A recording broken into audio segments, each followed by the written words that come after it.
আমি এখন কাজ করি না, এটা আমার চয়েস না, আমি কাজ করতে চাই, কিন্তু যে ধরনের কাজ আমার কাছে আসছে আমি সে ধরনের কাজ করতে চাই না।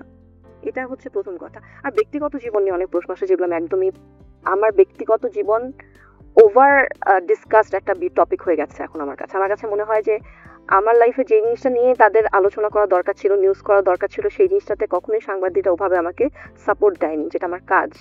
তারা বরঞ্চ সবসময় ব্যস্ত ছিল আমার ব্যক্তিগত জীবন নিয়ে নিউজ করতে। অনেক ইলেবোরেট করছো। আর আরেকটা প্রশ্ন বলো, একটা হচ্ছে ব্যক্তিগত প্রশ্ন, ব্যক্তিগত যে কোনো প্রশ্ন। 3 নাম্বার, এখন আসলে বাংলাদেশে ইন্টারভিউর যে একটা ট্রেন্ড চালু হয়েছে, অযাচিত, অপ্রয়োজনীয় এবং খুবই অসুস্থ প্রশ্ন করে খুব অনেক সিরিয়াস দিকে চলে যাচ্ছে।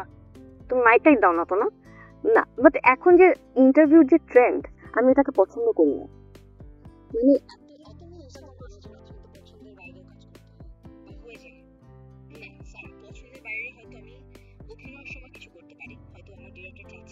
একটা বলছো ব্যক্তিগত, আরেকটা বলছো হচ্ছে যে কাজ কেন করছেন না, এবং তুমি প্রশ্নে বিরক্ত হয়ে রেগে গেলেও মাইক পর্যন্ত যাও না। আপাতত তুমি আমার ফোন ইগনোর করার কোনো চান্স নাই। আপনি বিয়ে করছেন না কেন শবনম ফারিয়া? এটা তো সবাই জানতে চায়, একটা নায়ক একটা নায়িকা কেন বিয়ে করছে না। এটা তো এখন একটা ন্যাশনাল কোয়েশ্চেন হয়ে গেছে। এটা খুব ভালো একটা ব্যক্তিগত প্রশ্ন না। বিয়ে তো সবাই লুকায় করে না, না বিয়ে তো সবাইকে জানায় করে। তো আমরা জানতে চাই যে শবনম ফারিয়া বিয়ে করবে কবে। এটা একটা খুব ভালো আনসার আমার কাছে আছে।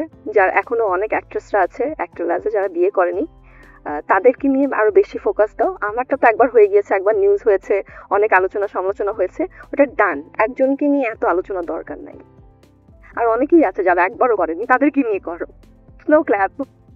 দুইজনই আমরা যেহেতু মেয়ে বসছি, এবং প্রত্যেকটা মেয়ের লাইফে এই প্রশ্ন এতবার আসে, আমাদের এটা একটু বলা উচিত না যে বিয়ে একটা ছেলে বা মেয়ের ব্যক্তিগত ব্যাপার। কেউ চাইলে নাও করতে পারে, কেউ চাইলে দেরিতেও করতে পারে এবং সময় নিয়েও করতে পারে।